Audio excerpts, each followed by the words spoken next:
বিদায়ী মার্কিন পররাষ্ট্রমন্ত্রী অ্যান্টনি ব্লিংকেনের শেষ সংবাদ সম্মেলনে হেনস্থার শিকার হলেন এক সাংবাদিক। গাজা ইস্যুতে বাইডেন প্রশাসনের সমালোচনা করায় তাকে ব্রিফিং রুম থেকে টেনে হিঁচড়ে বের করে দেয় নিরাপত্তা বাহিনীর সদস্যরা।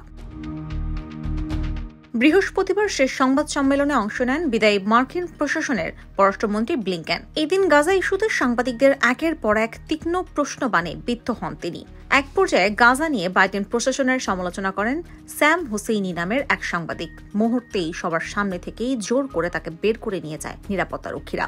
এ সময় স্যাম হুসেইনি বারবার তার গায়ে হাত দিতে নিষেধ করলেও তোয়াক্কা করেনি সংশ্লিষ্টরা। তাৎক্ষণিক সামাজিক যোগাযোগ মাধ্যমে ছড়িয়ে পড়ে ভিডিওটি। সাংবাদিক স্যাম হুসেইনি বলেন, তিনি এখানে চুপচাপ বসেছিলেন। তাকে ২-৩ জন লোক হেনস্থা করে। মুক্ত সংবাদপত্র, মুক্ত গণমাধ্যমের কথা বলেন তিনি। এক পর্যায়ে স্যামকে বারবার নিয়ম নীতির প্রতি শ্রদ্ধাশীল হওয়ার আহ্বান জানান ব্লিংকেন। জবাবে অবজ্ঞার সুরে ওই সাংবাদিক বলেন, অ্যামনেস্টি থেকে শুরু করে আন্তর্জাতিক বিচারিক আদালত সবাই যখন বলছে ইসরায়েল গণহত্যা ও ধ্বংসযজ্ঞ চালাচ্ছে, তখন যুক্তরাষ্ট্র চলমান প্রক্রিয়ার প্রতি সম্মান জানাতে বলছে। স্যাম হুসেইনি আরও বলেন, অপরাধী, আপনি হেগে নেই কেন? শান্তি চুক্তি আগে থেকেই থাকলে গাজায় যুক্তরাষ্ট্র কেন বোমা বর্ষণ করতে দিল, সে প্রশ্ন তোলেন ম্যাক্স বোমেনথাল নামের আরেক সাংবাদিক। তোপের মুখে ব্লিংকেন বলেন, যুদ্ধে আন্তর্জাতিক আইন লঙ্ঘন করা হয়েছে কিনা তা নিয়ে বহু মামলার তদন্তে নেমেছে ইসরায়েল।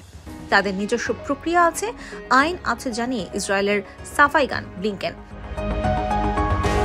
এদিকে বুধবার যুক্তরাষ্ট্র ও কাতারের মধ্যস্থতাকারীরা গাজায় যুদ্ধবিরতি চুক্তি ঘোষণা করেন। এক সংবাদ সম্মেলনে কাতারের প্রধানমন্ত্রী শেখ মোহাম্মদ বিন আব্দুল রহমান আল থানি বলেন, এই চুক্তি ১৯ জানুয়ারি থেকে কার্যকর হবে। চুক্তি অনুযায়ী প্রথম ধাপে ৬ সপ্তাহের মধ্যে বেশ কয়েকজন বন্দীকে মুক্তি দেওয়ার পাশাপাশি গাজা থেকে ইসরায়েলি সেনা প্রত্যাহার করা হবে। একই দিন যুক্তরাষ্ট্রের প্রেসিডেন্ট জো বাইডেন ও দেশটির নবনির্বাচিত প্রেসিডেন্ট ডোনাল্ড ট্রাম্প আলাদাভাবে যুদ্ধবিরতির কথা নিশ্চিত করেন।